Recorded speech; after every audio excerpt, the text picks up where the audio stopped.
Greetings to fellow panels. My name is Muhammad Nabil bin Shahrudin. Today, I would like to present on my findings for my bachelor degree project, which is synthesis of titanium dioxide nanotube by two-step anodization.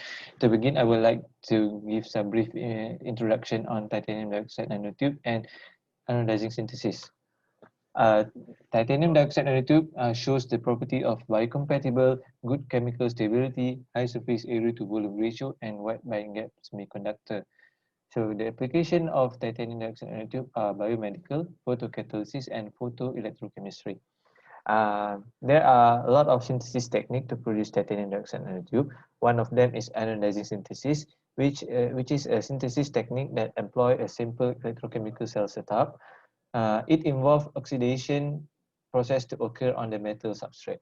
The advantages of anodizing synthesis is that low cost, simple preparation, and great control over the produced titanium nanotube microstructure.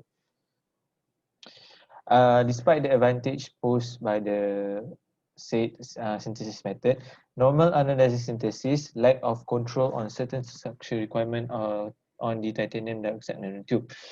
One step anodizing synthesis is unable to obtain smaller diameter of titanium dioxide nanotube and longer nanotube length. Also, titanium dioxide nanotube sample produced through one-step anodizing synthesis have a slight reduced structure stability and arrangement.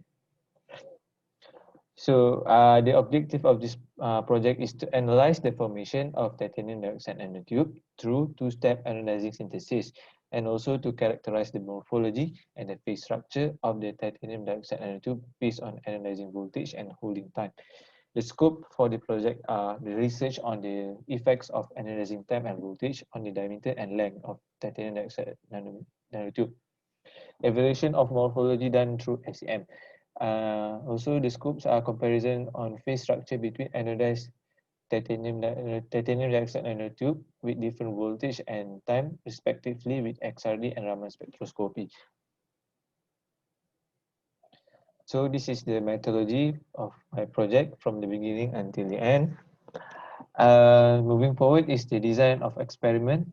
So I use 4 raw material, which is titanium film, 0.5 mol ethylene glycol solution, ammonium fluoride powder, and graphite rod. So my experiment setup is shown in the picture.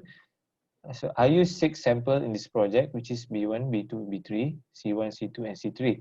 For sample B1, B2, and B3, same applied voltage for second anodic oxidation, but different anodizing time.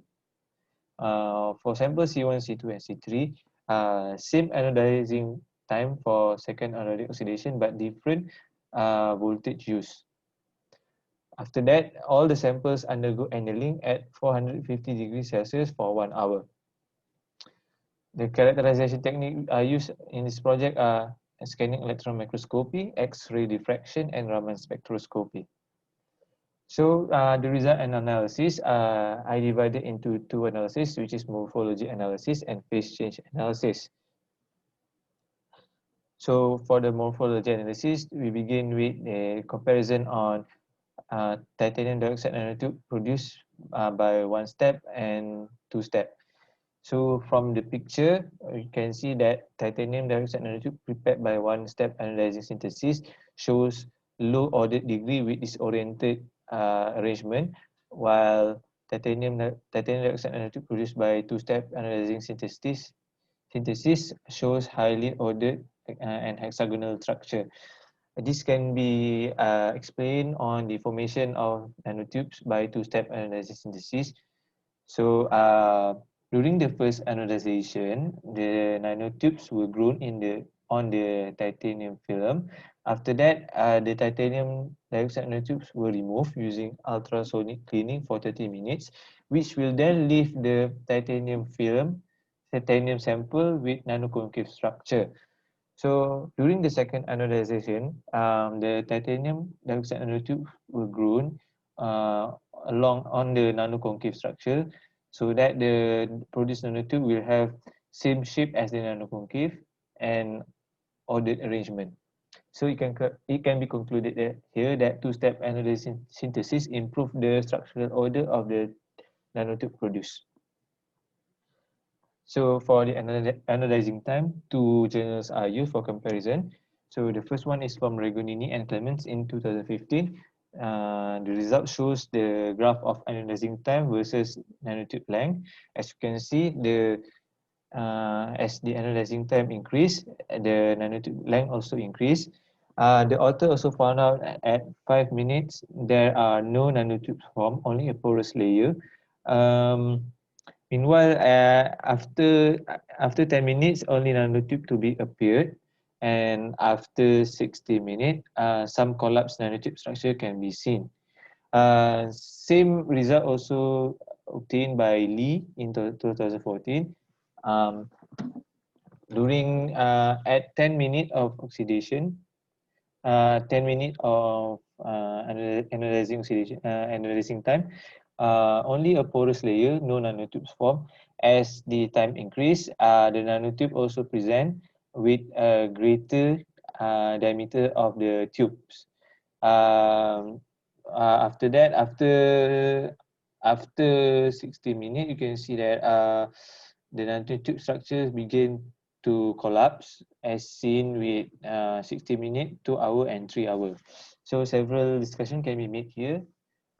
First one is increasing analyzing time will increase the length and diameter of the nanotube. This is because analyzing time increase, the etching duration of titanium dioxide on the electrolyte increase, resulting titanium dioxide nanotube with greater length and diameter. At low analyzing time, below 10 minutes, no nanotube form, while at analyzing time greater and equal to 60 minutes, some collapsed nanotube structure can be observed. This is because over dissolution by fluorine ion that cause the nanotube structure to collapse. So for anodizing voltage, we use two journals here.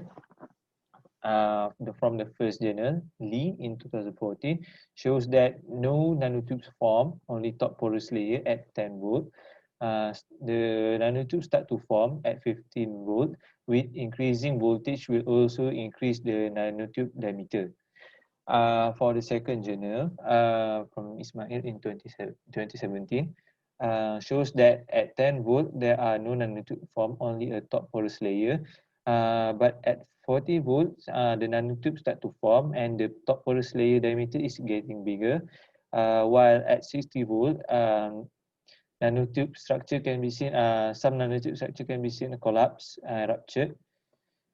Several discussion can be made here. Increasing anodizing voltage will increase the length and diameter of the nanotube.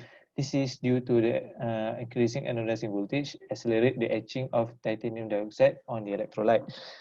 At low anodizing voltage, no nanotube forms, while at anodizing voltage greater than 60 volt, some collapsed nanotube structure can be observed. This is due that high electric field disturb the stability of the structure, hence the rupture of the nanotube can be observed. So for the phase change analysis, in this project, I want to change the crystalline structure of the produced titanium dioxide nanotube from amorphous to anatase. So by the to change the phase structure, I have a sample have to undergo annealing at 450 degrees Celsius to perform anatase structure on sample. So we begin with XRD analysis on sample B1, B2, and B3. From the graph shows that there are peaks observed in 3 samples, which indicates the presence of anatase peak in the sample. As shown in the right picture from the journal, which that nanotubes that is not undergoes annealing shows no anatase structure, as opposed to the nanotubes that undergoes annealing. For sample C1, C2, and C3 also display the same result. The presence of peak here shows the presence of anatase structure on the 3 samples. So we can discuss here that different anodizing time and voltage does not affect this crystalline structure, as there are no change in peak position in all samples. So it can be concluded that an annual sample does not exhibit anatomized structure as mentioned by Ismail and Regunini. So the determining factors for the phase structure, phase change analysis is the annealing. So we move forward to Raman spectroscopy analysis. In this project, I used three samples: C1, sample C1, sample C2, and sample C3. From the graph, we can see that peaks, the presence of peaks also mean that the anatomized structure is also present in the three samples. Moving forward is the conclusion. So the first conclusion can be made here is that during the first oxidation on the titanium strip, the nanotubes will form on the surface of the strip, which is the produced nanotube will peel off by ultrasonic cleaning, leaving the sample with arranged order nano-concave pit structure. Secondly, the mentioned pit structure, which act as the base for the nanotubes to grow during second anodic oxidation. The resulting nanotube formed during second anodic oxidation are in highly array, closely packed structure. Third, increasing the anodizing time and voltage will result increasing length and diameter of the nanotube produced. Minimum requirement for anodizing time and voltage to produce titanium dioxide nanotube are also obtained, which is 10 minutes, which is greater than 10 minutes and greater than 10 volts. Last but not least, titanium dioxide nanotube experience phase change from amorphous to crystalline state when the nanotube undergoes heat treatment, which is annealing. Annealing the samples, the nanotube at 450 degrees Celsius will result in the formation of anatase. Uh, Anodizing time and voltage also have no effects on the phase structure of the nanotube produced. For the recommendation, in order to produce titanium dioxide nanotube with good structural arrangement and microstructure through two-step anodizing synthesis is by applying voltage ranging from 20 to 50 volt and anodizing time ranging from 15 to 45 minutes. Also, include the type of electrolyte, electrolyte pH, the type of electrode and current density as the parameter in order to understand the effect of the mentioned parameters on the morphology and crystal structure on the formation of titanium dioxide nanotubes. That's all for me. Thank you for watching. I hope you guys understand what I'm trying to present. That's all for me and have a good day.